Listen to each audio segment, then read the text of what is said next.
Hola, muy buenos días, Ignacio. Pues te mando la clase correspondiente al día lunes. Espero te encuentres bien en este confinamiento. La clase pasada hablamos en general de David Hume. Vamos a precisar algunas cosas que quedaron pendientes de la vez pasada. Hemos dicho que Hume es parte de esta tradición empirista que viene de Luke Berkeley y ahora él, ¿no? Hume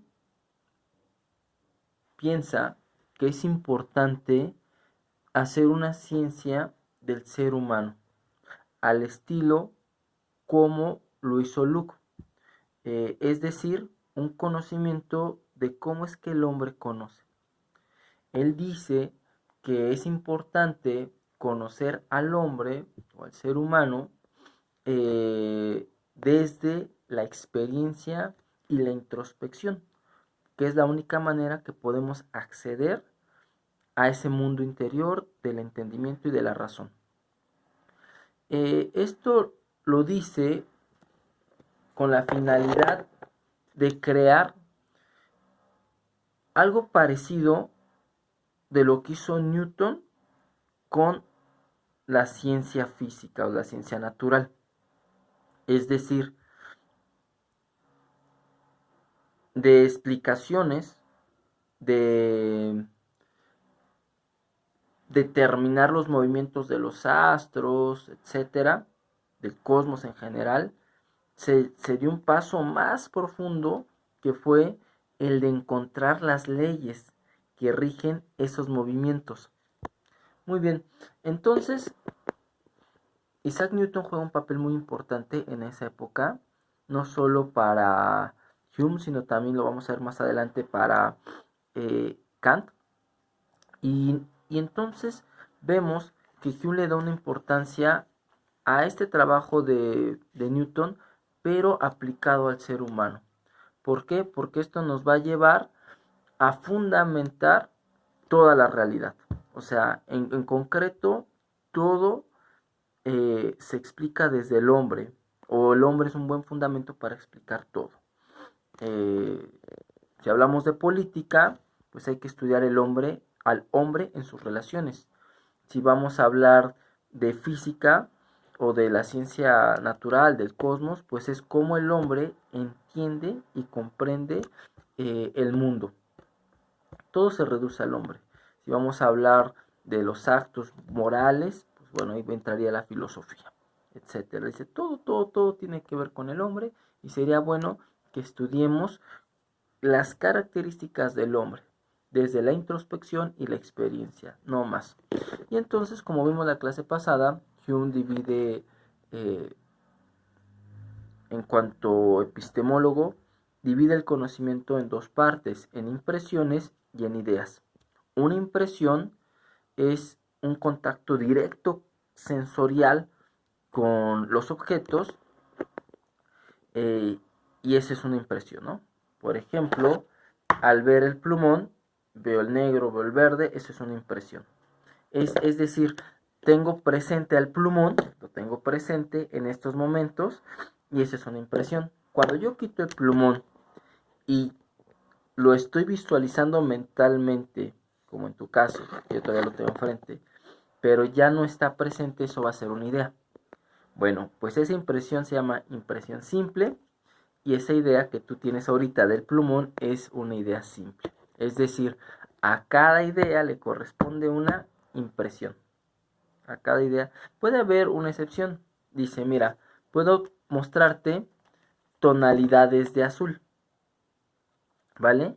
Y tú sin conocer un azul, puedes decir, hay un azul intermedio entre este y este. No lo conozco, no tengo la impresión de cuál es, pero evidentemente la razón, el entendimiento me lleva a decir que hay un intermedio entre estos dos tonos, entre el clarito y el fuerte, ¿vale? Entonces, y más si hago la gama más amplia, pues dices, ahí falta uno. Bien, eso dice, bueno, eso es una excepción, pero en general, toda idea tiene una impresión que corresponde a los sentidos, a la experiencia sensible. Bien, pero ¿qué pasa si de repente dejo de ver el plumón y me asomo a la ventana de mi estudio, le echo una miradita y veo la ciudad? Ahí lo que voy a tener es una impresión compleja. ¿Por qué una impresión compleja? Porque ya no me limito a ver una sola cualidad, un color negro, una parte, sino que es una multiplicidad de elementos que yo defino o que yo conozco, ubico, los pongo en una unidad. Entonces es una impresión compleja. ¿Cuál es la impresión compleja? Bueno, cuando más elementos intervienen en un conocimiento sensorial. Y eso le viene pues una idea compleja, ¿no? Después, no se queda ahí Hume, sigue explicando y sigue diciendo, ahora, hay eh, ideas, pues vamos a llamarles primarias, impresiones primeras, ideas e impresiones primeras, y hay ideas y reflexiones, ideas eh, o impresiones como reflexivas. ¿A qué me refiero con esto? A que, por ejemplo, vamos a ver, eh, una idea, por ejemplo, que depende de una impresión compleja, déjame ver, déjame darte yo aquí el ejemplo, porque aquí está más especificado. Eh, dice, hay impresiones de la reflexión e ideas de la reflexión. Por ejemplo,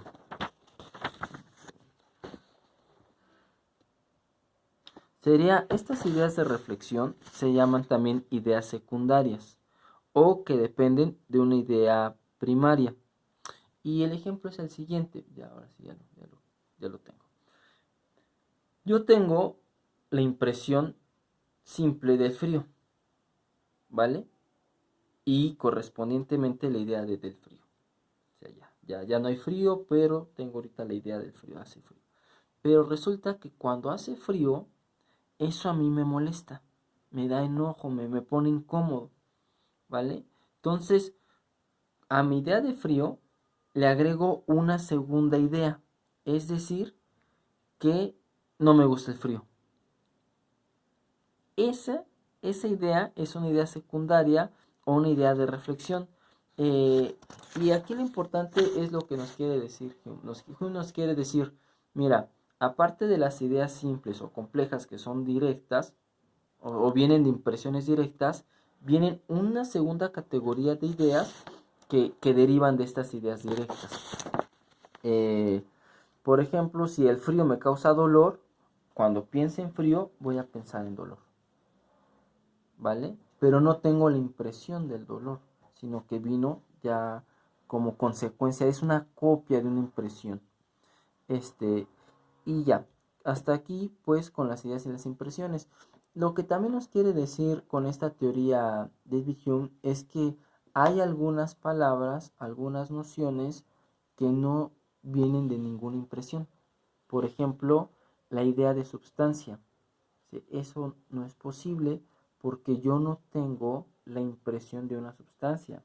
Tengo la impresión de un plumón, no de una sustancia. Tengo la idea y la idea se me guarda en mi memoria. Y si se retiene bien, pues es una idea que queda ahí. Pero también puede ser débil la imagen y puedo usar la imaginación. Pero en el caso de ciertos conceptos metafísicos no tienen impresiones. Es decir, al no tener impresiones son abstracciones sin sentido. Es la palabra, no tienen sentido. Ni siquiera hablar con ellas. Entonces, por ejemplo, si yo le hablo a un niño de un rascacielos, pero el niño no sabe lo que son rascacielos, uso los términos casa, uso los términos elevado, etcétera. ¿Para qué? para que el niño entienda. En ese sentido, el niño no va a comprender lo que es un rascacielos hasta que haya dos condiciones. Número uno, yo se lo muestre. Él tenga la impresión del rascacielos. Le dibuje mira, esto es un rascacielos, ¿vale? Y ahí ya tiene la impresión y lo va a conocer. O mediante la descripción. O sea, describiéndolo. Mira, pues imagínate tu casa, más la casa del vecino arriba y así en forma rectangular, etcétera, hacia una parte muy elevada. Ah, bueno, pues ahí el niño ya va a tener la experiencia de lo que es un rascacielos. Bien, pues con esto ya damos conclusión al tema de David Hume. Te agradezco mucho tu trabajo final del segundo parcial, hablando de la moral, indicando que para Hume, pues bueno, no solo se trata de hablar de epistemología, sino también del papel de la voluntad para formar la sociedad. Y aquí fíjate que también me llama la atención algo y es la conexión para nuestra siguiente clase que tú mencionas en tu trabajo y que yo menciono al principio de esta clase, que es el concepto de naturaleza.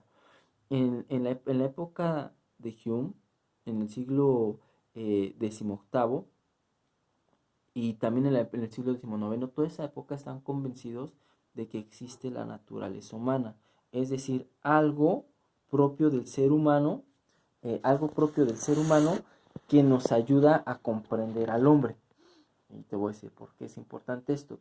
Tú hablabas de que, pues, los actos libres no son tanto la idea de que decidas sin coerción externa, sino que más bien es la voluntad por el bien, por el bien no solo personal, sino también el bien común, y sobre todo el bien común, lo que nos lleva a formar estados, ciudades o agrupaciones.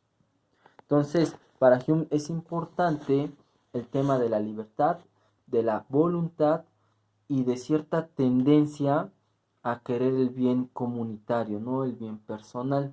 Y rescata la idea de que el Estado se hace como un acuerdo entre iguales para vivir mejor, ¿no? Para organizarnos mejor. Eso está interesante porque es el paso que vamos a dar con Jean-Jacques Rousseau.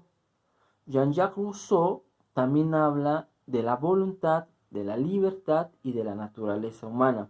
Así es que, bueno, de tarea te voy a dejar que investigues vida, obra y contexto histórico de Jean-Jacques Rousseau, ¿vale? Y en la siguiente clase vamos a hablar de los conceptos principales de este filósofo de la Ilustración.